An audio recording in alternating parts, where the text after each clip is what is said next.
Assalamualaikum warahmatullahi wabarakatuh. Waalaikumsalam warahmatullahi wabarakatuh. Bismillah, assalatu wassalamu ala rasulillah wa ala alihi wa sahbihi wa man tabi'ahu wa mawala.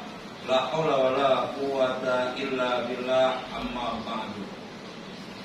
Jamaah di studio dan mirsa Darul Amanah Channel dimanapun Anda berada, jumpa lagi dalam bingkai acara Ngopi, ngobrol perihal Islam bersama Buya Haitami sambil ngopi. Alhamdulillahirabbil alamin. Saat ini guru kita sudah hadir di tengah-tengah kita dalam keadaan sehat walafiat. Mana bulan lalu beliau sempat tidak hadir dikarenakan memang kesehatannya yang sedang terganggu. Alhamdulillah saat ini beliau sudah sehat, berada di tengah-tengah kita dan siap memberikan ilmunya kepada kita semuanya. Semoga kita yang hadir dalam kesempatan kali ini di studio maupun pemirsa dimanapun berada akan bisa menyerap ilmu dari guru kita dengan penuh barokah insyaallah. Amin. Pemirsa Darul Amanah Channel dimanapun Anda berada, jamaah di studio yang insyaallah sama-sama dirahmati dan dimuliakan Allah Subhanahu Wa Taala. Saat ini kita baru saja terlewati bulan tahun baru Hijriah, yakni 1446 Hijriah baru saja berlalu. Saat ini kita sudah, saat ini bulan Hijriahnya kita, kalau istilah orang bulan Safar, bulan Safar. Nah, makna dari pada bulan Hijriah insya Allah akan dikupas oleh guru kita pada malam hari ini. Marilah sama-sama kita sejenak fokus untuk mendengarkan kajian yang akan disampaikan oleh guru kita terkait memaknai bulan Hijriah atau tahun baru Hijriah. Kepada guru kita kami persilakan. Assalamualaikum warahmatullahi wabarakatuh. Waalaikumsalam. Alhamdulillahirabbil alamin. Wassalatu wassalamu ala asyrafil anbiya'i wal mursalin sayyidina wa habibina wa syafi'ina wa maulana Muhammadin wa ala alihi wa sahbihi ajma'in. Qala Allah Ta'ala fi kitabihil karim, a'udzu billahi minasy syaithanir rajim. Bismillahirrahmanirrahim. Wal 'asri innal insana lafi khusrin illa alladzina amanu wa 'amilus shalihat wa tawassaw bil haqqi wa tawassaw bis sabr. Rabbi shrah li sadri wa yassir li amri wa hlul 'uqdatam min lisani yafqahu qawli. Rabbi zidni ilman nafi'a warzuqni fahman jaida bil laili wan nahar. Amma ba'du, yang saya hormati Shahibul Bait Bapak Haji Muhammad Adetiar beserta keluarga. Ada Muhammad ya? Semoga diberkahi oleh Allah Subhanahu wa Ta'ala. Amin. Juga yang saya hormati para jamaah sekalian, jamaah yang ngopi pada malam hari ini ngobrol perihal Islam dan didampingi oleh pembawa acara kita yang sedang naik apa ya? Jauh takut jatuh. Mau naik onta ya? Ustaz Adetiar. Udah naik onta ya? Kita baru saja beberapa hari yang lalu telah meninggalkan bulan Muharram. Bulan Muharram ini adalah bulan pertama di tahun Hijriah.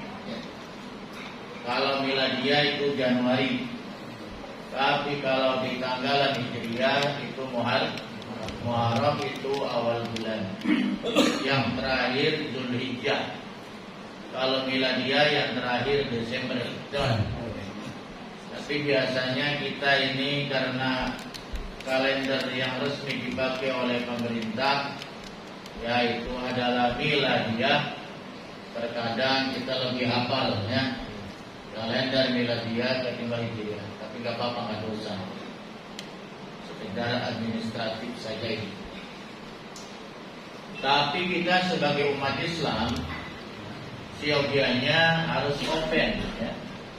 Harus mau mengerti, mau tahu tentang masalah yaitu Hijriah. Di tahun Hijriah ini ada namanya bulan Muharram. Di bulan Muharram itu ada yang namanya Yaumut Tasu'a tanggal 9. Ada juga namanya Yaumul Asyura, di mana kita disunahkan berpuasa. Santri saya itu alhamdulillah pada puasa. Bapak-bapak kalau anaknya, cucunya yang ada yang di pesantren saya, insya Allah puasa. Kalau nggak nyantren ya, Allah surga ya. Dan di bulan Muharram ini biasanya kita umat Islam merayakan tahun baru Hijriah. Ada itu biasanya tuh dia adakan obor keliling dulu mah nggak tahu kemarin. Ngadain. Kalau dia ikut mendanai, mudah-mudahan itu menjadi amal soleh buat beliau.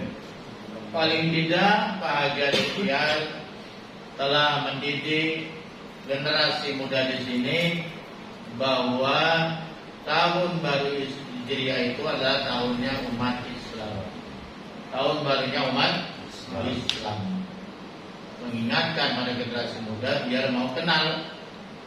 Kita ini sudah meninggalkan 1 tahun yang lalu dan memasuki tahun berikutnya. Kita tutup biasanya dengan doa akhir tahun dan kita buka dengan doa awal tahun. Ya mudah-mudahan karena kita sudah buka dengan membaca doa awal tahun, setahun ke depan kita mendapat perlindungan dari Allah SWT dari segala mara bahaya, malapetaka, dan juga mudah-mudahan setahun ke depan lebih baik daripada sebelumnya. Jika tidak, rugi kita. Rugi, betul nggak? Dalam sebuah keterangan yang kita sering dengar, man kana yaumu misla amsihi fahuwa khasir. Barang siapa yang hari ini sama dengan hari kemarin, gak ada perubahan, sama kene, berarti jalan di tempat, ya kan? Rugi sementara waktu terus berputar. Nah, tik. Berapa detik tuh? 60 detik, berarti 1 menit. Udah habis umur kita. Net. 60 menit. 1 jam habis umur kita. Gak terasa. Karena kita bawa mancing aja tuh berjam-jam. Kita bawa ngobrol aja bisa berjam-jam, betul nggak? Main handphone aja bisa berjam-jam. Nonton TV saja berjam-jam, itu kan terasa. Umur kita habiskan. Betul nggak? Jam, seminggu 7 hari. Betul nggak? Bukan jago ya. Sebulan. Berapa umur kita habis? 1 bulan 30 hari. Lan setahun. Habis umur kita setahun. Apa yang kita lakukan selama 1 tahun? Apakah ada perubahan atau tidak? Atau jalan di tempat? Baik hal dunia maupun hal akhirat.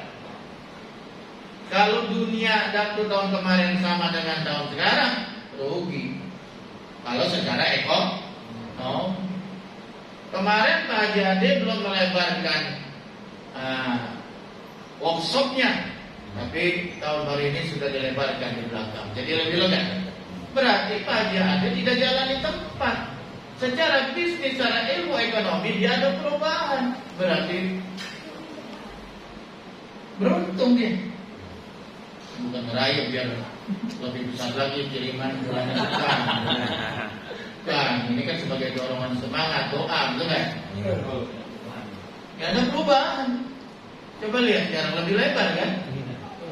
Nah, kemudian kalau ibadahnya tahun ini sama dengan tahun kemarin gak duha, tahun ini gak duha juga, ya rugi secara akhirat. Dengar? Sementara jam terus berputar dan tidak akan terulang. Lantar ji'al ayyamul lati lan itu artinya tidak pernah akan. Lantar ji'a dinasobkan, gak boleh dibaca lantar ji'u kalau menurut ilmu nahu. Tidak akan pernah kembali. Roja ayat ji'u artinya kembali. Tidak akan pernah kembali. Apa yang tidak pernah kembali? Ayam. Bukan ayam jago ya. Ayam tidak ada yaumun, jamannya ayam. Hari-hari. Ya. Lantajal ayamul lati madot. Tidak akan pernah kembali hari-hari yang telah kita lewat. Kita lihat, tidak akan pernah kembali. Sampai hari kiamat tidak akan kembali. Itu masalahnya. Jarum jam yang sudah berputar kan tidak mungkin balik lagi. Ya sudah, yang pokoknya dia berputar terus dan berlalu begitu terus selama jam itu normal dan tidak pernah akan kembali lagi. Ini selama jam berputar. Sebanyak itu pula umur yang kita habiskan. Berapa umur kemarin? Berapa yang dia umur tahun kemarin? 48, sekarang 49. Iya, usia tambah tapi umur kurang. Usia tambah jadi 49, tapi jatah hidupnya kurang. Di mana orang semakin tua semakin panjang umur? Gak ada, semakin dekat dengan mati. Kan begitu logikanya, betul kan? Jatah hidupnya semakin berkurang. Tadi Bang Abdi ini jatah umurnya sudah, jatah hidupnya udah berkurang 1 tahun. Tapi orang nggak sadar. Enggak?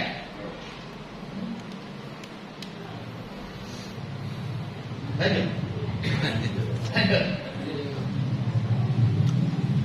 Oleh karena itu dalam rangka memaknai tahun baru Hijriah agar tidak sia-siakan ini hidup kita, maka saya akan menjelaskan surat Al-Asr. Surat Al-Asr ini suratnya berapa ya? Hah? Saya nggak tahu urutannya berapa, coba nanti dilihat. Surat Al-Asr ini adalah, ada yang mengatakan surat Makkiyah. Apa itu Makkiyah? Makkah. Surat yang diturunkan di Makkah. 103 ya, surat 103. Tapi ada juga yang mengatakan Madaniyah, surat yang diturunkan di Madinah. Tapi lebih populer namanya surat Makkiyah. Salah satu ayat, cuma ada 3 ayat pendek. Dan surat ini selalu dibaca. Setiap habis taklim dibaca, Ustaz ngajari kita baca surat Al-Asr di meja rugi kan beda. Biasanya kan beda. Habis khotbah biasanya suka ditutup dengan surat Al-Asr, mengikutkan kita. Pulang sekolah. Iya, pulang sekolah anak SD itu dengan surat Al-Asr, mengingatkan akan urgensitasnya, pentingnya waktu. Udah. Allah sampai bersumpah saking pentingnya waktu. Allah sampai bersumpah wal asri wa duha. Ya udahlah, wal fajri. Macam-macam segala Allah bersumpah dengan waktu. Ya. Bismillahirrahmanirrahim. Wal asri. Enggak boleh dibaca wal asri. Kenapa? Ya kenapa enggak dibaca wal asri? Lupa. Loh, kalau berani buka kitabnya, yang dibukanya itu mulu lempitan jahitan. Wawunya itu wawu kosam. Wawu sumpah artinya demi Allah, makanya dibacanya majrur. Ya, wal asr. Bukan wawu atau, ya, atau kata sambung. Wal asri, ya. Berarti demi masa, demi waktu, demi umur. Allah bersumpah. Coba kalau Allah sampai bersumpah demi waktu, berarti betapa pentingnya waktu. Wal asri di sini dikatakan ay wadahri, demi masa, demi umur, demi waktu gitu. Tapi di sini au ma ba'da zawal ilal ghurub, atau demi waktu setelah zawal. Apa itu zawal? Tergelincir matahari berarti masuk zuhur. Hilal ghurub sampai terbenam matahari berarti sampai maghrib. Berarti dunia ini betul. Dan dunia ini tinggal dari zuhur sampai asar, sampai maghrib. Berapa jam? 6 jam. 6 jam ya kurang lebih ya. Berarti dunia udah tua ya. Tapi kan orang masih banyak saja yang tertawa di atas maksiat. Nauzubillah. Dia berbuat maksiat, wawaya haknya ketawa. Coba bayangkan itu. Bangga. Iya. Maka nanti ya dukhulul jannah wa huwa yabki. Dia akan masuk surga orang neraka orang semacam begini nanti dengan menangis dia. Tapi orang yang di dunianya banyak menangis di dalam taat, dia sholat tobat, dia istighfar, nangis, dia ada dosa-dosanya. Dia lagi berdoa, dia menangis karena masih kurang syukur. Toatnya masih dikit, betul nggak? Kalau nanti mati bagaimana? Malu sama Allah. Sedangkan nikmat terlalu banyak yang diberikan Allah. Ini orang yang semacam begini nih, yabki di dunia, wa yafrahu ay wa yadhaku fil jannah, tapi dia nanti masuk surga dengan tersenyum. Masa dunia udah kayak tua ini masih banyak orang berbuat maksiat sambil ketawa-ketawa. Emang nggak sadar apa? Tanda kiamat udah begitu banyak. Hah? Kalau orang yang sadar buat tanda kiamat udah banyak di mana-mana, rasanya amat ketawa malu. Iya. Makanya kemarin saya baca bab menyedikitkan ketawa dalam kitab Sankau di anu santri. Buat tawa tuh boleh, tapi jangan terbahak-bahak. Kok boleh itu tawa terbahak-bahak? Nabi itu kalau ketawa cuma tersenyum. Tadi kelihatan gerakan aja susah.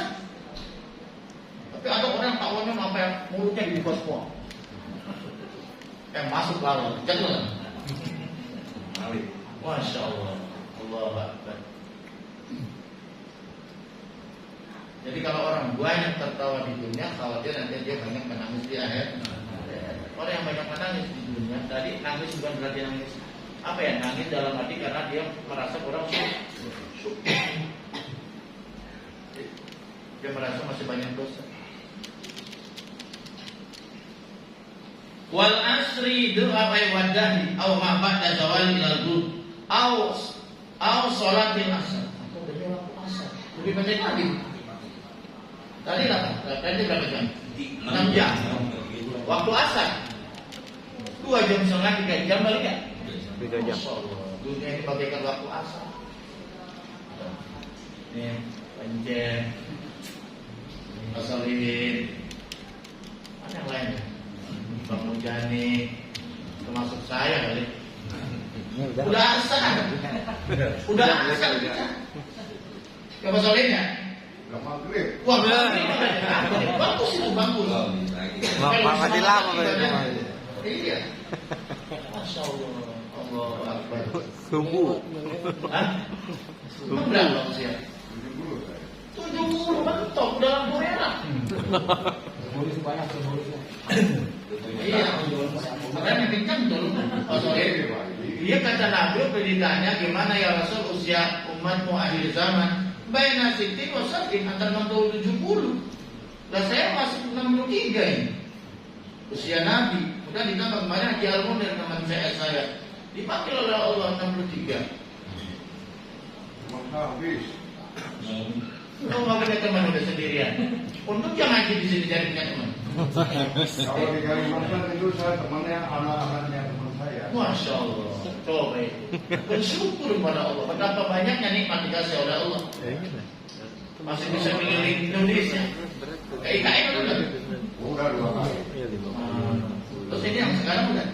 Sana jadi. Kemarin kan saya. Subhanallah. Saya menabung saya mau berangkat ke sana sama ini. Nabung gitu. Beli Masih ibu kota kita kan soal sama ibu kota kita tapi nanti tahun depan. bikin pesantren di sana. Oh iya, insyaallah ntar kalau ntar Pak Haji Ada yang beli tanahnya, saya yang tahu.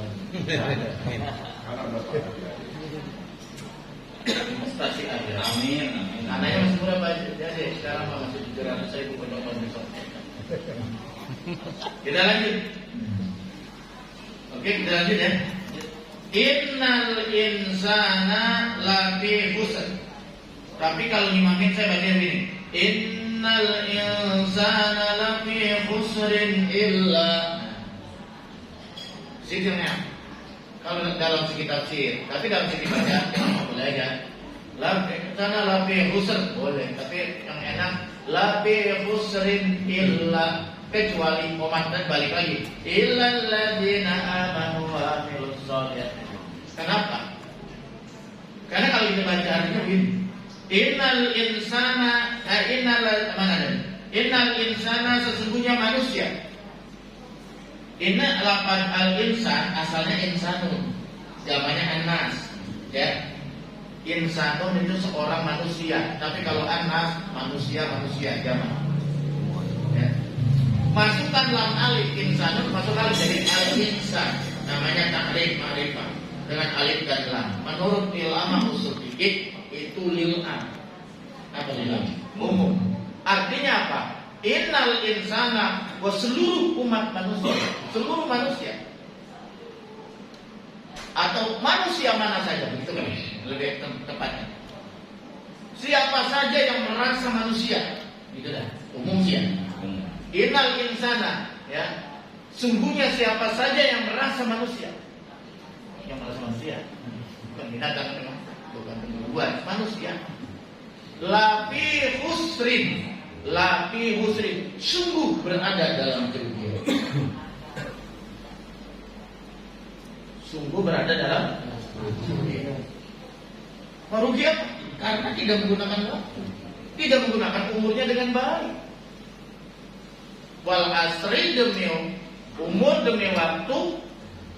Innal insana sungguhnya manusia lafi husrin, sungguh berada dalam kerugian. Illa. Nah ini itu tadi lil'am, kemudian ditaksis ayat berikutnya.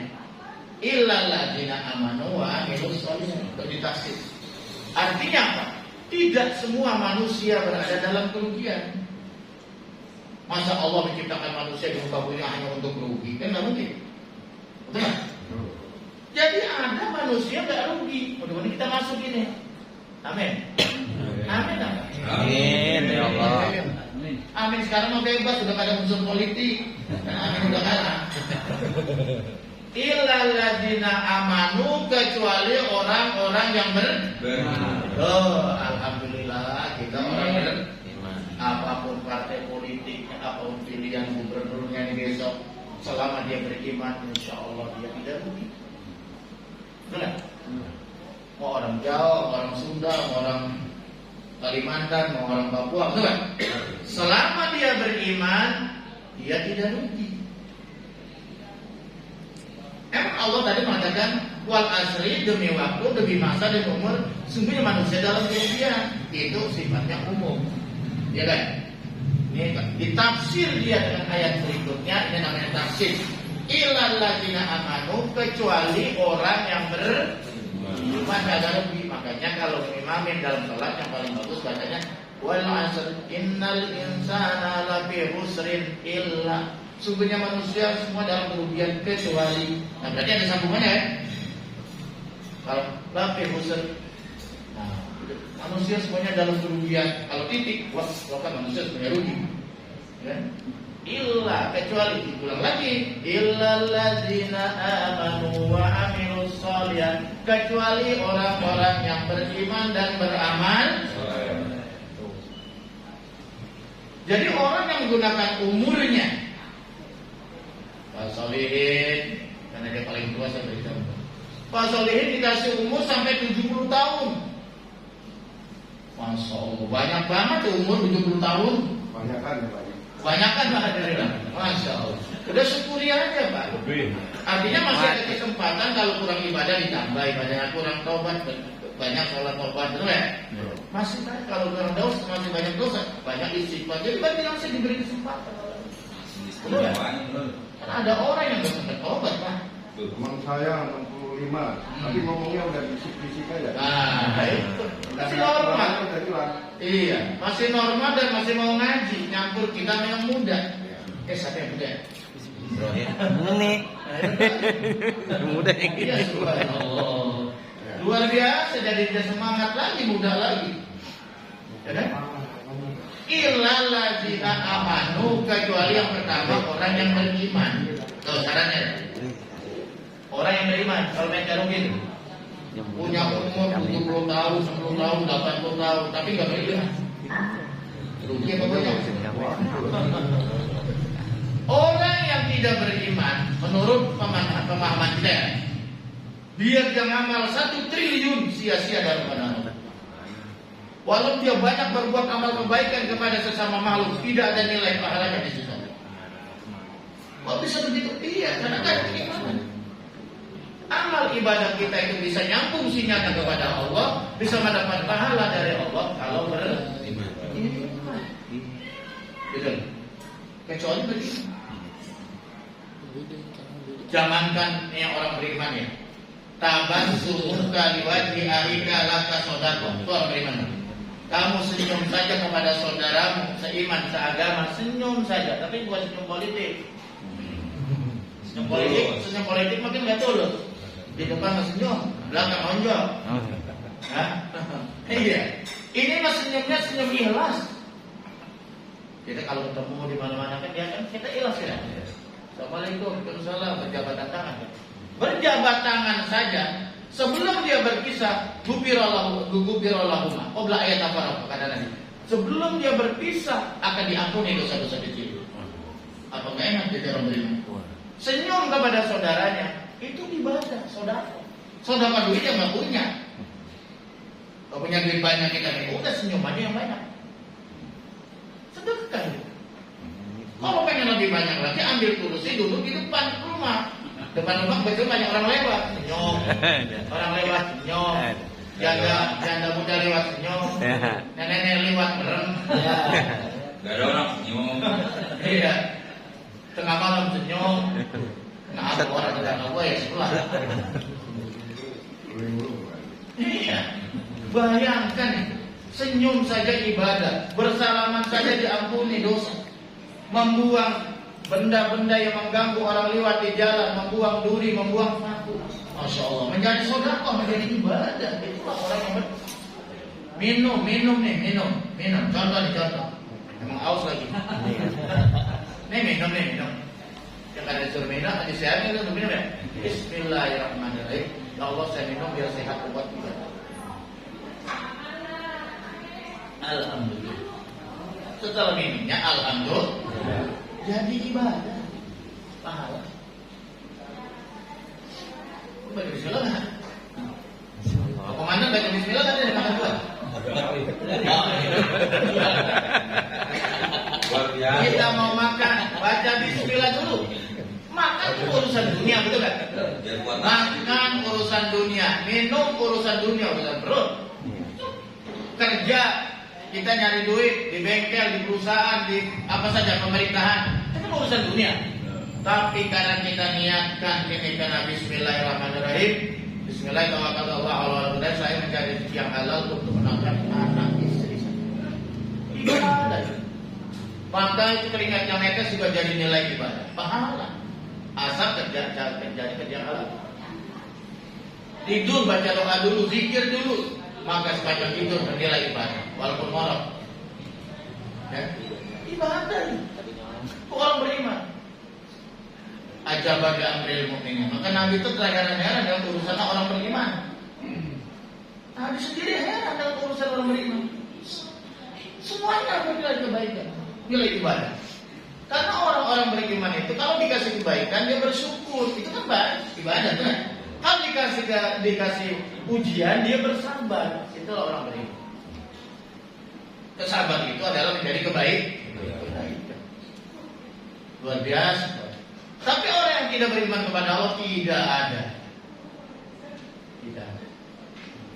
Syaratnya beriman dulu.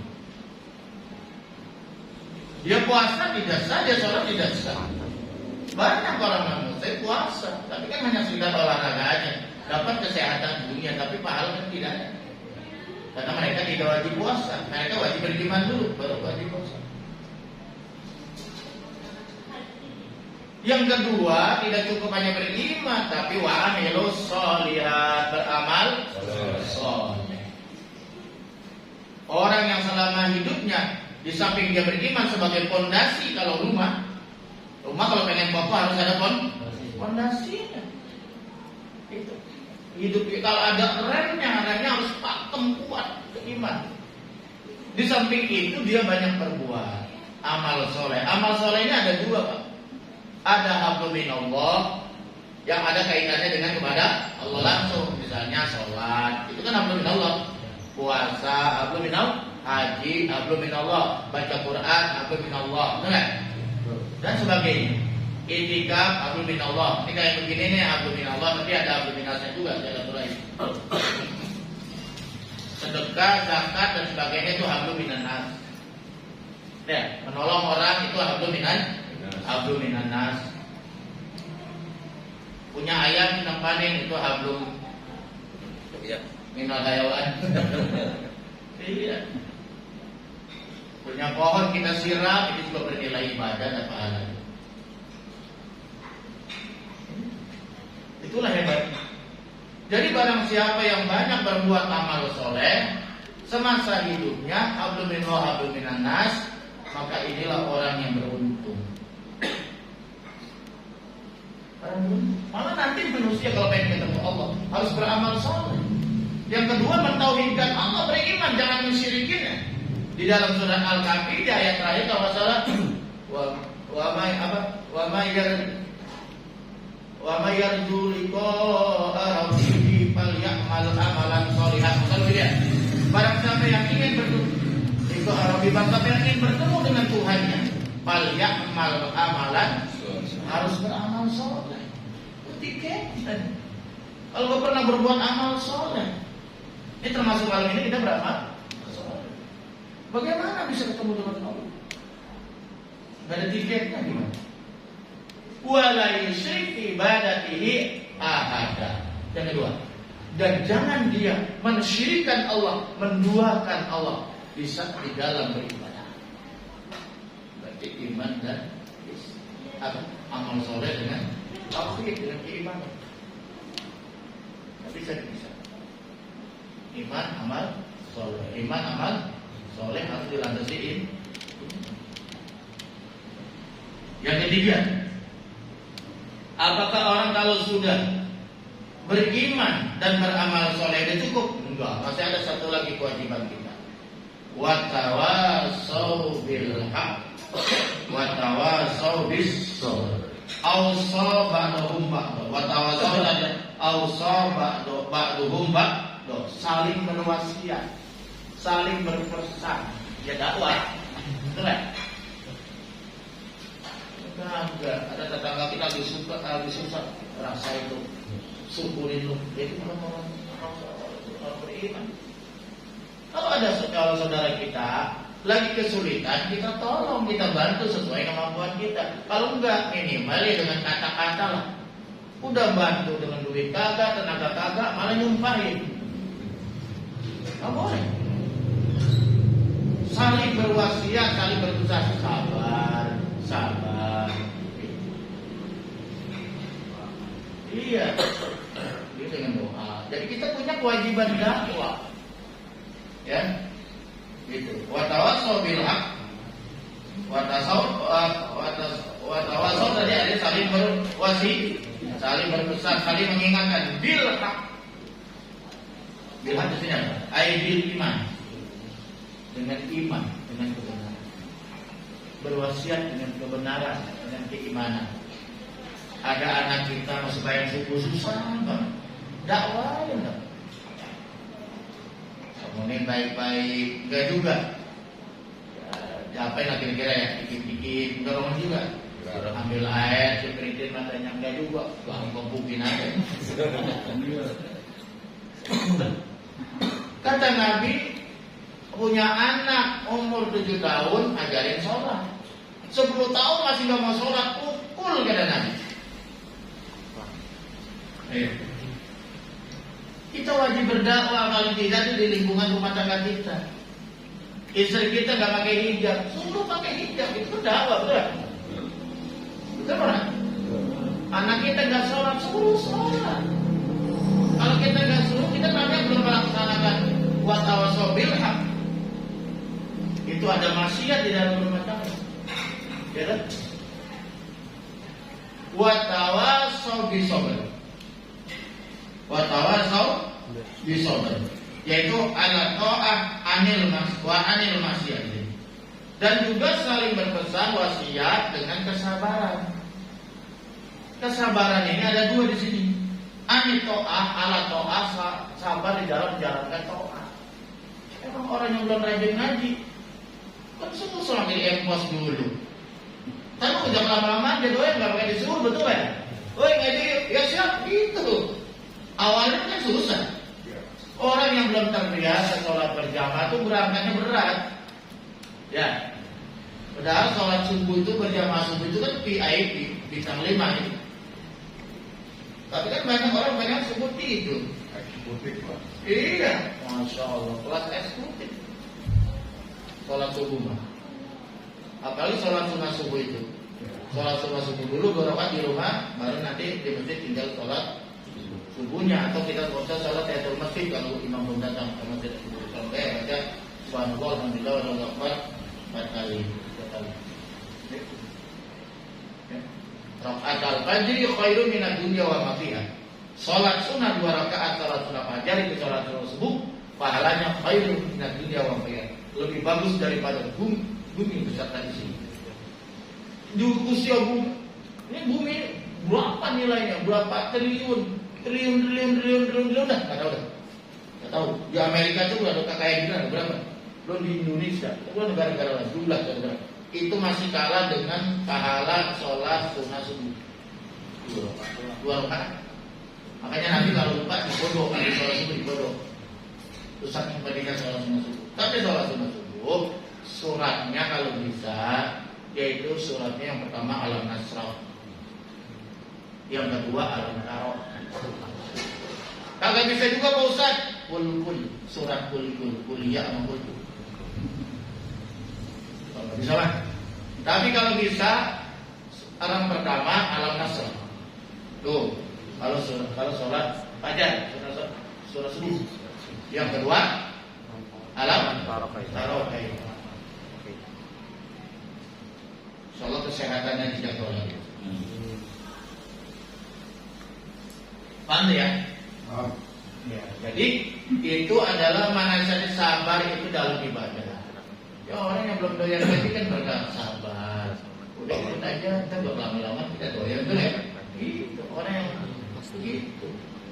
Terus juga sabar di sini aja nih. Di sabar mana tuh? Anil maksiat. Sabar di dalam meninggalkan maksiat. Orang udah doyan judi kan pengen aja pengen balik aja. Iya, paksain sabar. Pokoknya jangan kembali lagi ke tempat judi. Orang yang biasa narkoba pengen lagi. Betul nggak? Sabar. Orang yang biasa rokok kan susah banget berhentinya, pengen lagi, betul ya? Contohnya ini.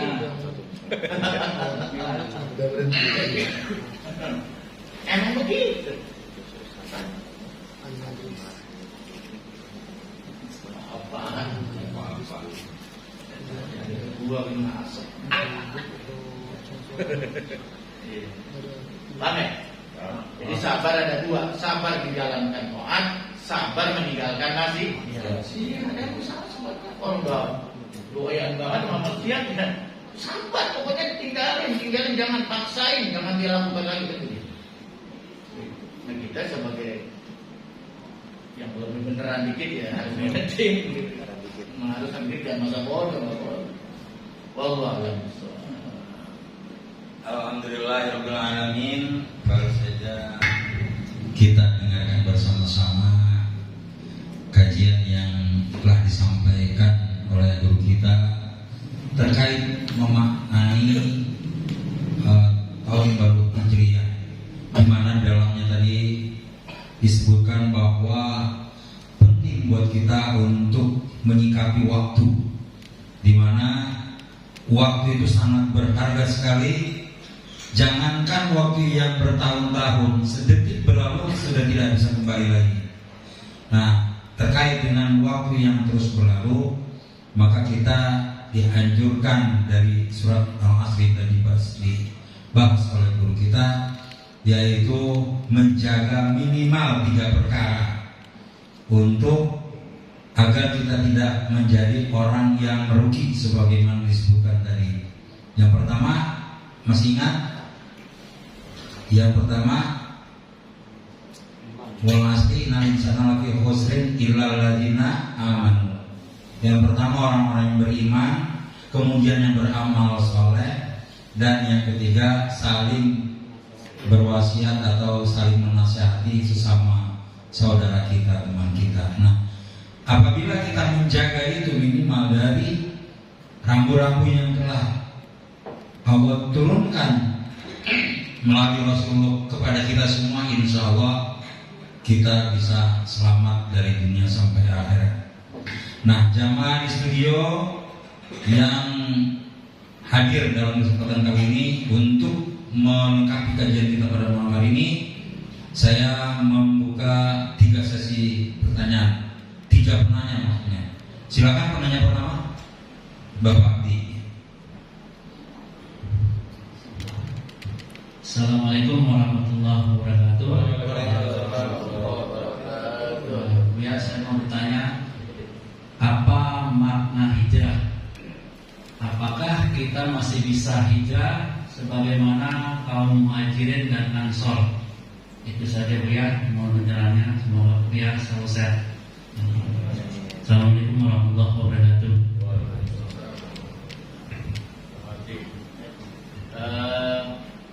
Hijrah itu artinya pindah ya. Pindah dari satu tempat ke tempat lain, dari satu masa ke masa yang lain, dari satu keadaan yang lain. Oleh karena itu hijrah bisa dibagi 3. Hijrah bisa dilihat min haisul mahal, min haisul makan, tempat. Nabi hijrah minal Makkah ila Madinah. Kita nggak bisa. Ada seorang orang ke Madinah tapi umroh, haji ya. Itu hajinya Nabi dulu hijrah dari Mekah ke Madinah bersama muhajirin ya. Muhajirin itu orang Mekah, penduduk asli Mekah yang pindah ke Madinah bersama Rasulullah memperjuangkan agama Allah. Ansor itu penduduk asli Madinah, kaum Yasrib. Penduduk Yasrib itu namanya Yasrib. Jadi Madinah Al-Munawwarah, kota yang bercahaya. Itu.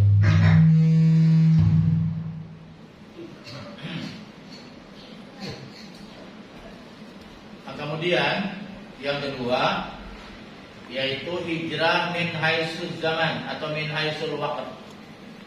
Dari dimensi waktu ya. Kalau dari segi tempat dari Mekah ke Madinah.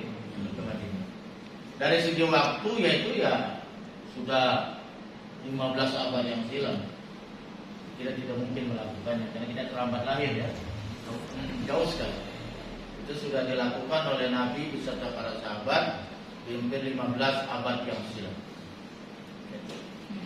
Dan kemudian yang ketiga mungkin bisa min haisul makna. Jadi hijrah itu dari keadaan kepada keadaan yang lain.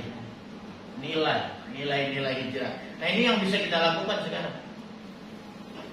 Itu yang kita lakukan. Kita bukan dari Mekah ke Madinah, dari rumah ke Masjid Salim. Itu bisa kita lakukan. Kalau dari Mekah, ya itu dari rumah ke musola, misalnya ke masjid, betul nggak? Itu hijrah juga.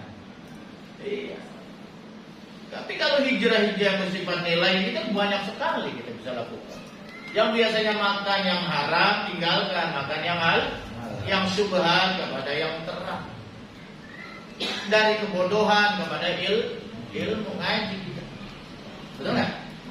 Dari pergaulan yang rusak, yang nggak bagus kepada pergaulan orang-orang soleh. Kalau yang semacam ini kan bisa dilakukan teman-teman, ya kan? Nabi malah sangat menganjurkan jalisu duduklah kamu bersama ulama. Orang-orang yang ahli ilmu, duduklah bersama hukama, kubaro. Ini dekat sekarang. Agar kita banyak duduk bersama orang-orang yang soleh. Duduklah bersama orang-orang yang berilmu. Insya Allah kita akan menjadi orang yang soleh juga. Apa sih soleh? Artinya orang yang baik, yang amal perbuatannya sesuai dengan syariat. Itu namanya soleh. Kalau orang perbuatannya bertentangan dengan syariat, namanya maksiat. Karena nabrak aturan Allah. Ya sekarang, marilah kita hijrah. Ya, kita lihat sesuai dengan keadaan kita. Dari rumah ke masjid, sholat berjamaah itu hijrah. Dari kantor ya kita tinggalkan dulu, kemudian kita lakukan panggilan Allah. Sholat, musola, masjid yang ada di lingkungan kita tempat kita kerja. Itu termasuk hijrah. Yang dari riba kepada yang halal. Ya kan? Yang suka gibah berhentilah. Bergibah. Ngomongin orang boleh, tapi ngomongin yang baik. Jangan ngomongin yang nggak jelas. Insya Allah hal-hal semacam ini terus bisa kita. Tapi kalau kita hijrah seperti kaum Muhajirin dan Ansor udah nggak bisa. Tapi nilai-nilai hijrah yang pernah dilakukan oleh Muhajirin dan Ansor bisa kita lakukan. Tapi pada esensinya hijrah itu harus mencari keridhaan.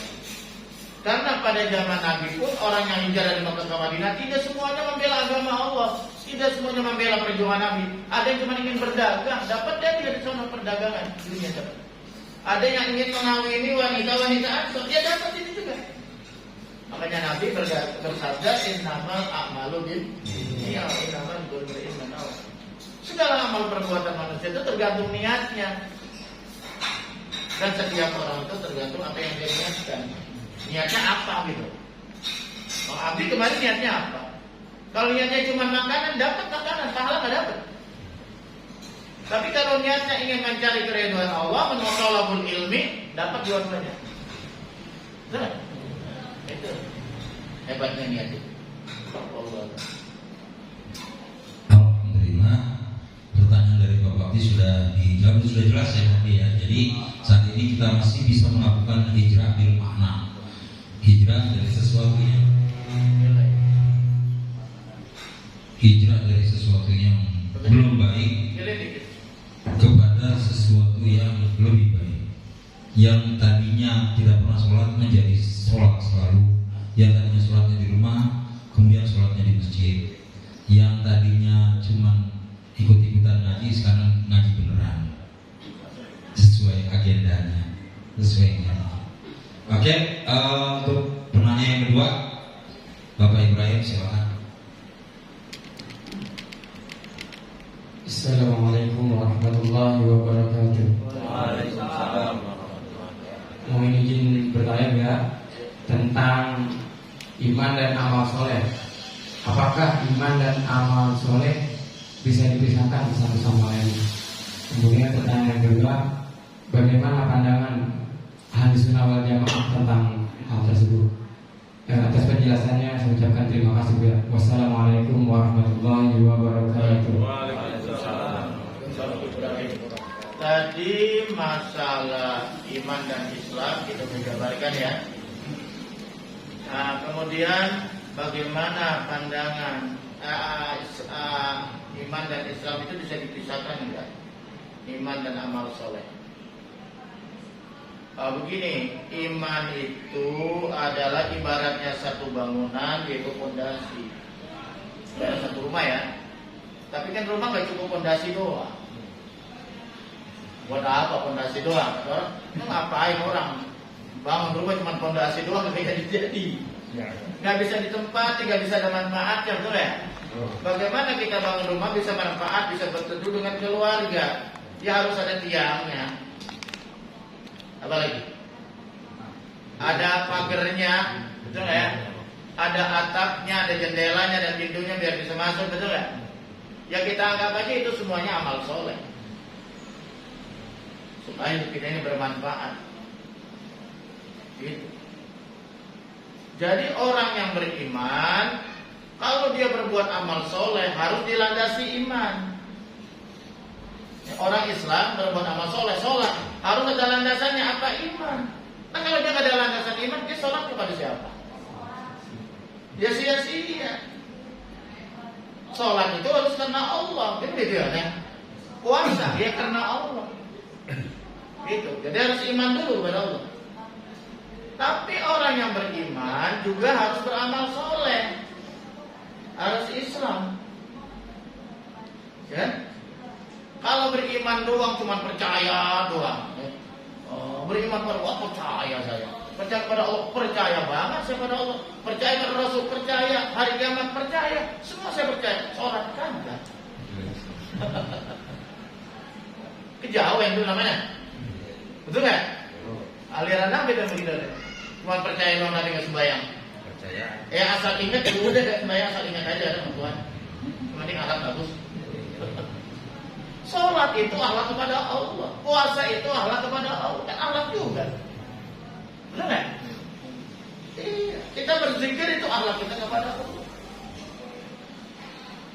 Jadi orang yang beriman, ya memang harus berbuat amal soleh, karena amal soleh itu adalah aplikasi pembuktian kita dengan keimanan kita kepada Allah.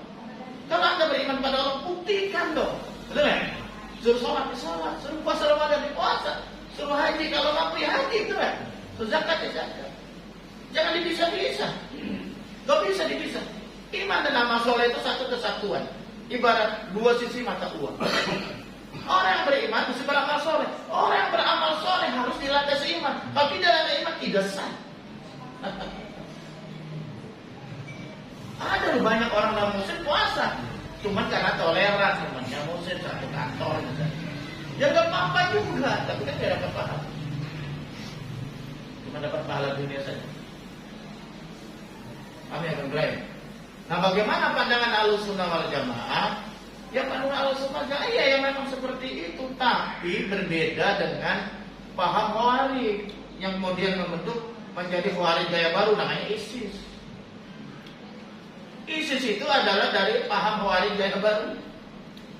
Khawarij itu iman dan amal soleh itu identik.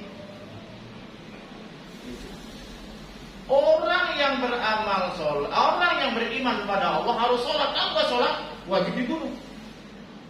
Kafirin. Gitu. Jadi identik persis. Iman harus sholat, iman harus puasa, iman harus zakat, iman harus haji. Kagak kafir, bunuh, Allah dibunuh, Allah dirampas hartanya. Isi, jemput. Pokoknya yang berbeda dari dia kafir, boleh dibunuh, boleh dirampas hartanya. Bahaya banget sih. Sangat berbahaya.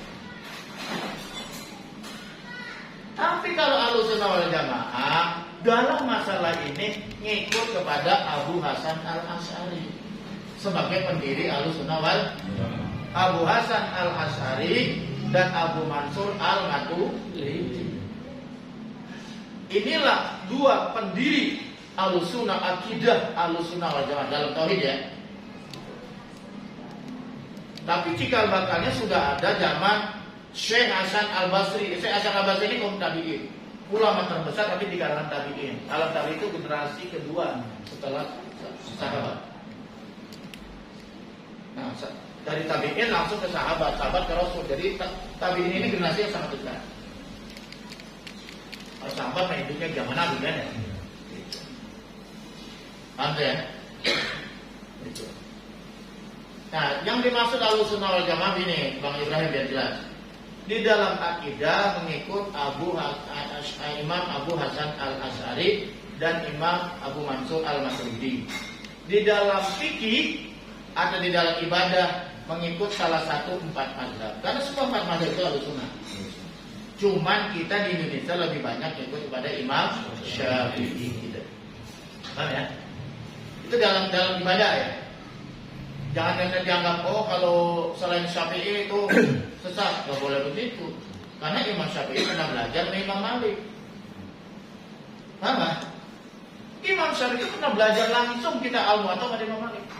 walaupun dia sudah hafal itu. Imam Syafi'i pernah belajar di Baghdad. Kalau Imam Malik kan di Madinah. Namun dia pergi ke Baghdad, ke Irak, belajar kepada murid-muridnya Imam Abu Hanifah. Abu Hanifah sudah meninggal, jaraknya jauh. Abu Hanifah meninggal 150 Hijriah. Imam Syafi'i baru keluar, apa? Dia nggak ketemu. Imam Syafi'i lahir 150 Hijriah. Imam Abu Hanifah meninggal di tahun yang sama. Kan nggak ketemu. Tapi Imam Syafi'i sempat belajar kepada murid-murid besarnya Imam Abu Hanifah dan Imam Hanafi yang sudah jadi ulama besar. Dia belajar seperti Abu Yusuf, Abu Muhammad, Abu Ishaq. Itu murid-murid besarnya Imam Abu Hanifah. Di sanalah itu Imam Syafi'i terkenal, cerdas, pintar banget sampai bisa nyusul-nyusul. Dia sangat dikagumi oleh ulama-ulama Irak. Akhirnya Imam Syafi'i hijrah ke Mesir dan sampai wafat di sana dia membangun madhab sendiri namanya Madhab Asy-Syafi'i. Imam Syafi'i. Dia dibangun di Mesir sampai wafat dan kuburnya di Mesir. Kemudian anak saya si Said Akhir Rahman itu ya sudah ziarah kubur ke Imam Syafi'i di Mesir. Ya, paham ya? Itulah. Jadi dalam akidah mengikut kepada Imam Abu Mansur Al-Maturidi dan Imam Abu Hasan Al-Asy'ari, fikihnya mengikut kepada empat mazhab, pertama Imam Syafi'i, yang ketiganya di dalam masalah tasawuf, masalah tasawuf ikut kepada itu Imam Al-Ghazali At-Tusi dan kepada Imam Al-Junaidi. Ini Al-Baghdadi. Gitu. Al-Junaidi orang Baghdad, kalau Ghazali orang Tusi. Bukhari. Imam Bukhari itu hadis, perawi hadis. Imam Bukhari itu mazhabnya ke Imam Syafi'i. Karena lebih dulu Imam Syafi'i. Dia bermazhab kepada Imam Syafi'i. Dia tinggalnya di Soviet. Bukhari. Duduknya Soviet. Sampai sekarang sampai berkembang ya. Jadi dia mungkin bagian dari Rusia. Uzbek ya. Uzbekistan. Oke ya, cukup ya sampai sini ya. Jadi pemahaman Abu Mansur pahaman Ahlussunnah Jamaah tadi ya. Bagaimana pahaman Ahlussunnah Jamaah? Jadi pahaman Ahlussunnah Jamaah orang yang beriman kepada Allah kemudian dia nggak sholat itu tetap beriman. Tapi menurut Khawarij kafir, boleh dulu, boleh diperangi. Tapi menurut Ahlussunnah Jamaah dia muslim, dia itu sudah syahadat, dia beriman pada Allah. Tapi Ramadan dia nggak puasa. Oh dia nggak sholat, bagaimana hukumnya? Menurut Hasan Al-Basri yang kemudian dijelaskan oleh Abu Hasan Abu Hasan Al-Asy'ari, ya, emang beda prodenya, beda turunnya. Nah itu Hasan Al-Basri ini dari ulama besar tabi'in, beliau mengatakan orang yang beriman kepada Allah, tetapi dia tidak sholat, dia tidak puasa, dia tidak mau haji, padahal dia mampu. Orang ini tetap beriman, tidak kafir, cuman fasik. Apa Ibrahim? Fasik. Apa itu orang fasik? Orang fasik itu orang imannya rusak. Bagaimana perdebatan lagi nanti? Bagaimana nasibnya orang yang begini menurut Ahlussunnah Jamaah? Kalau dia nggak tobat, dia masuk neraka dulu. Tapi imannya masih di bawah sampai mati. Ya nanti dia digodok dulu di neraka sesuai dosanya, baru saatnya dipindahin. Siapapun yang mengucapkan la ilaha illallah mati masuk surga, cuman ada yang mampir dulu, ada yang langsung, tinggal pilih deh. Nah, tapi menurut Khawarij tidak begitu. Pokoknya beriman, wajib sholat, wajib puasa. Enggak sholat, enggak puasa, kafir. Boleh dibunuh, tumpahkan darahnya, boleh diperangi, ambil rampasan. Serem ya? Tidak. Alhamdulillahirrahmanirrahim. Penanya dua sudah dijawab pertanyaannya. Yang mana intinya adalah iman itu harus sejalan dengan amal soleh. Kalau cuma beriman doang atau beramal soleh doang tidak beriman juga tidak nyambung. Nah intinya udkhulu bisilmi kafah. Kita kalau masuk Islam ya belajar itu semuanya tadi. Walau ya semuanya harus secara global total. Oke, untuk terakhir pertanyaan terakhir Bapak Asnawi, silakan. Assalamualaikum warahmatullahi wabarakatuh. Waalaikumsalam warahmatullahi wabarakatuh. Saya mau bertanya, Buya, apakah hukum dakwah itu hanya kewajiban para ulama? Dan bagaimana menurut pandangan Buya dalam hal ini? Mohon pencerahannya. Assalamualaikum warahmatullahi wabarakatuh. Waalaikumsalam. Memang ada pandangan masyarakat yang masih salah ya. Dianggap, alah masa bodoh aja. Bukan tugas ulama, itu ya. Cuma tugas ustaz, kan masih ada yang begini. Itu kan? Nah, ini harus jelas. Jadi bahwa dakwah itu artinya apa sih? Dakwah itu artinya dakwatan, artinya memang mengambil dan unas ilallah, memanggil manusia ke jalan Allah. Dan objek dakwah ini ada dua. Waktu saya kuliah dulu, Ittihadul Mubalighin, ada namanya objek dakwah kita ya umat adalah jamaah yang kita dakwah. Umat ini ada dua. Ada umat yang sudah masuk Islam, ada umat yang belum masuk. Makanya umat dakwah itu umat ini ada dua. Ya, objek dakwah kita ada namanya umat dakwah, itu biasanya kita mengislamkan, mengajak orang yang belum masuk Islam. Ada lagi namanya umat ijabah. Umat ijabah orang yang sudah masuk Islam, sudah menjawab ajaran Islam. Ini seperti ini saya ini dakwah dan umatnya umat ijabah namanya nih. Iya. Jadi cuma mengingatkan, memperbaiki, menyempurnakan kan begitu. Jadi ya. Tapi ada juga yang untuk tertentu daerah-daerah tertentu itu masih banyak sekali orang yang belum mendapat hidayah. Itu namanya umatnya umat dakwah. Nabi dulu waktu di Produk Madinah itu umatnya umat dakwah. Karena yang didakwakan itu orang-orang Abu Jahal, Abu Lahab dan kawan-kawan. Sangat berat sekali. Yang diajarkan cuma keimanan yang pada saat itu kan ya. 13 tahun tuh bayang. Nggak ngajarin sholat, nggak ngajarin puasa, nggak ngajarin zakat haji. Itu kan di Madinah. Cuma ngajarin bagaimana dia bisa meninggalkan Lata, Uzza, Manat, patung hanya nyembah pada Allah. Itu susahnya luar biasa. Makanya Nabi disuruh hijrah supaya ini strategi dakwah, supaya lebih. Makanya Nabi menyusun kekuatan di Madinah, kan orang Madinah mendukung Nabi, menyusun kekuatan militer dan sebagainya, barulah menyerbu melawan kemusyrikan. Begitu ceritanya. Ya.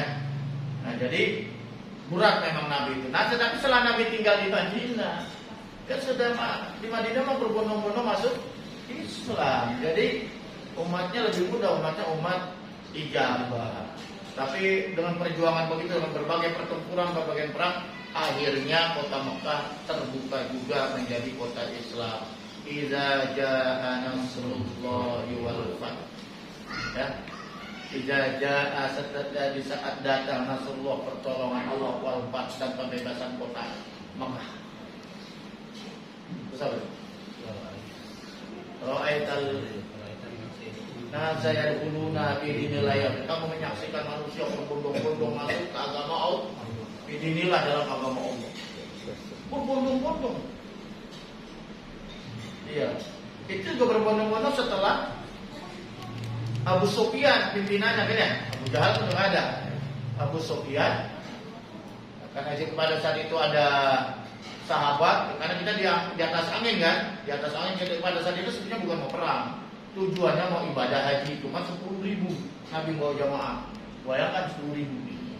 Wah, dianggapnya sama Abu Sufyan ini mau balas dendam nih, dan enggak, mau ibadah. Salah seorang sahabat ada yang nakut-nakutin, keliling kota Mekah. Al-yaum yaumul malhamah. Hari ini kita pesta daging, kita sate ini orang kafir, gitu bahasa kita mah. Al-yaum yaumul malhamah. Nama dalam tidak ada daging. Masya Allah. Disuruh apa Nabi? Ya, ganti kalimatnya. Al-yaum yaumul marhamah. Hari ini hari penuh kasih sayang. Al-yaum yaumul marhamah. Hari ini hari perdamaian. Begitu. Ya, dan itu orang-orang jadi nggak ketakutan.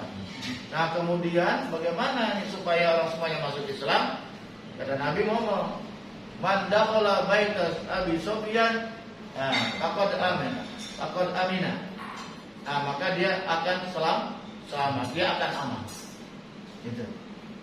Nah, masuklah tuh Abu Sufyan dipuji begitu dalam kondisi tertekan dan terdesak, masih dihormati oleh Nabi. Barang siapa yang masuk rumah Abu Sufyan, dia akan aman. Sahadat langsung Sufyan. Dalam kondisi ketakutan, dalam kondisi tepi jurang, tertekan, masih dihormati oleh Rasulullah. Itu hebatnya dakwahnya Rasulullah. Bukan goblok lu, tolol lu, setan lu, dajjal lu, bukan begini. Dasar iblis. Istana iblis juga begitu. Nah, Rasulullah itu dakwahnya birrahmah, dengan penuh kasih sayang. Nah, kalau bosnya saja udah banyak sayang sama Sufyan, dia berbondong-bondong masuk Islam. Itulah turun di jajahan Rasulullah. Berbondong-bondong, tapi ada yang agak dapat hidayah. Abu kaget mana-mana. Ada. Emang hatinya udah beku. Tapi mayoritas rata-rata masuk Islam bersama Abu Sufyan. Nah, sejak itulah kota Mekah terbebas dari Lata Uzza Manat, dihancurkan semua itu. Ratusan patung dihancurkan semua yang mengotori Ka'bah, kemudian sorot dan Islam menjadi negeri. Makanya disebut pada rumah pembebasan kemerdekaan. Nah, kemudian apa itu hukum dakwah? Nah, hukum dakwah itu ada yang bersifat pribadi, artinya fardu ain. Kita jelaskan. Wajib kita berdakwah pertama untuk diri kita sendiri. Ngaca, mengaca kita ngaca. Kalau dikasih umur panjang begini kesehatan, masa ada sholat? Itu dakwah diri kita namanya itu ya. Enggak malu loh, malu. Tunjuk tuh gambar kita dong di kaca. Itu enggak? Jenggot lo udah putih. Maaf, ada pejabat oh ya. Gigi lu semakin berkurang, habis dengkul lu pada lemes. Masih saja kamu gak mau ke masjid, betul ya? Malu, umur, malu masih ya dikasih umur panjang umur. Tuh, kita dakwah diri sendiri di kaca. Malu lagi ya udah. Ya saja pergi ke masjid jangan malu. Dakwah kepada istri, ajak dengan jalan Allah, dakwah kepada anak kita, itu kewajiban kita, betul ya? Kewajiban kita hukumnya fardu ain. Terus kita ustaz-ustaz, tapi memang ada juga yang sifatnya fardu kifayah, orang-orang yang profesional, betul ya? Dakwah ini harus ada dilakukan oleh orang yang benar-benar profesional, yang pintar ngomong, dalil-dalilnya emang dia tugas dia, betul kan? Tidak semuanya orang bisa. Nah, ini yang begini harus ada untuk menyeruin orang-orang banyak, betul ya? Harus ada, tapi sifatnya ini bukannya fardu ain, fardu kifayah. Wal takum minkum ummatun yad'una ilal khair ya'muruna bil ma'ruf wa yanhauna 'anil munkar wa ulaika humul muflihun. Nomor surat Al-Imran 104. Itu. Wal takum minkum di situ bisa Muhammadiyah. Lembaga dakwah, betul ya? Apalagi Ihyatul Muwahhidin, apalagi Nahdlatul Ulama, NU. Itulah berdiri kelompok-kelompok itu, lembaga-lembaga dakwah. Karena dari ayat ini, betul nggak? Ada persatuan mubalik, persatuan dai. Ini dari ayat ini. Fasda bima tu'mar wa arid 'anil musyrikin. Ini kalau salah surat Al-Hijr ya, 94. Nah, ini sifatnya pribadi. Nah, tapi kan ada hadis juga ya, man ra'a. Ini saya dulu pas gua apa ini diajarin di surah Al-Falaq. Man ra'a minkum munkaran. Barang siapa yang melihat kemungkaran. Di antara kalian ada yang melihat kemungkaran, ada judi di depan rumah. Masalah madu ayam. Ada apa lagi di sini? Madu. Narkoba, dadu. Masih main dadu? Banyak. Judi online sekarang online kita mainnya. Iya. Enggak tinggi rembuk. Kita bisa lihat, itu kan kemungkaran tuh yang kita lihat, betul kan? Kita lihat ada kemungkaran, kita lihat. Apa kita sebagai RT, betul ya? Nah, RW. Man ra'a minkum, barang siapa yang melihat sebagian dari kalian munkaran akan munkar, fal yughayyir biyadihi. Kalau bisa tuh, kalau bisa. Fal yughayyir bilang robah dengan judi, tutup. Apa lagi? Hah? Perzinahan tutup dengan tangan. Tangan ini bisa juga dengan arti kekuatan. Iya, kayak si Pitung gitu. Si Pitung sama lagi sejarahnya. Iya penerusnya kan? Iya. Episode kedua. Jampang. Saya nonton dulu tuh di asal habis sisa sebelum tidur. Di Antep kan ya? Ayub Di Antep tiap malam tuh sejarah Pitung, sejarah zaman dulu. Ayub aja. Bukan promosi bukan. Yang kemarin Pitung 1 Pitung 2. Sekarang semalam apa? Enggak dibaca ini. Darah sejak apa semalam? Dibaca ini. Kita tidak buat. Biasa dari gereja. Hah? Anies waktu jadi gubernur kan untuk yang Iya itu namanya kalau gitu. Nah ini tadi bilang berbanding yang kedua dengan penguasa. Yang penguasa bisa gubernur, yang pakai sebut namanya. Gubernur, presiden, wali kota, RT kalau kecil RT. Siap, RT. Iya. RT. Ada sebut namanya singgung. Iya. RT. Saya menyebut namanya saya nyebut RT. Hobi. Hah? Iya. Itu rubah karena dia punya pengaruh, punya kuasa tuh ya. Buat RT tuh ya. Jadi kalau saya pribadi saya nggak bisa. Kita ini nggak bisa secara pribadi. Kita bukan Jampang, bukan Pitung tuh. Laporin aja ke RT loh. RT lah yang berubah. Biar itu maksudnya bisa dengan kekuasaan. Kalau Pitung dengan silat. Betul nggak? Oh ya. Iya. Itu. Kita nggak apa bonyok kita. Wajib fa'ilam yastati, kalau dia nggak bisa nih dengan tangan, nggak bisa dengan kekuasaan. Pabilisani dengan ngomong mulut. Nah ini 3 ulama. Main. Masa ulama suruh nuntut judi? Mana aturannya? Iya betul ya. Nggak bisa ulama nuntut judi. Nasihatin bisa. Bilangin bisa betul ya. Karena yang nuntut judi, nuntut apa segala itu yang punya wewenang. Yang ada SK-nya. Ulama kan nggak ada SK-nya. SK-nya dari rumah. Nah itu. Kagak bisa juga dengan tangan kagak. Ngomong aja bilangin kagak. Lu jangan main judi mulu pak. Insaf, kiamat dekat gitu ya. Kagak berani juga begini juga. Yang cemen. Nah iya. Maka kata Nabi yang terakhir dah. Fa'ilam yastati fabiqolbi dengan hati. Hatinya ingkar dan ikut-ikutan. Ada nggak? Nggak setuju. Ya pokoknya nggak setuju gitu, nggak setuju. Bedek aja ngeliatin masa itu, bedek. Itu udah cakep. Cuma kata Nabi, bahwa ada atur iman. Itu selemah-lemahnya iman. Ya, itu selemah-lemahnya iman sih. Ya. Kalau bisa mah paling jadi yang kedua tuh bilangin. Kagak bisa juga, suruh orang yang lebih berani gitu.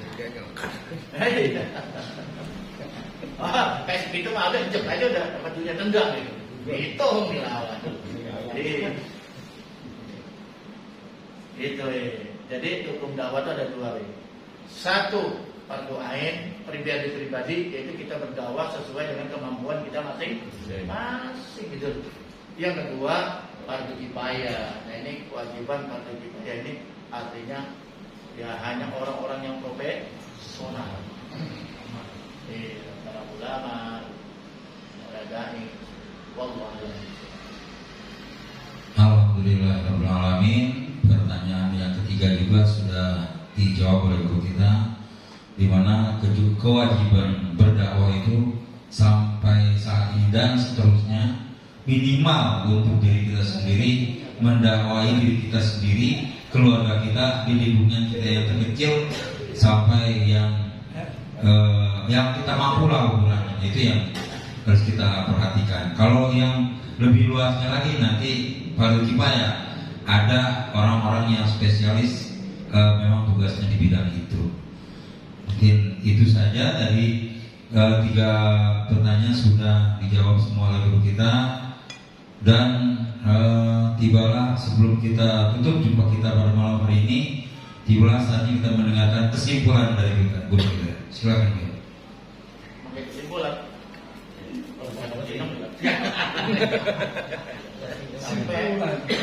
Santai dulu. Jadi begini,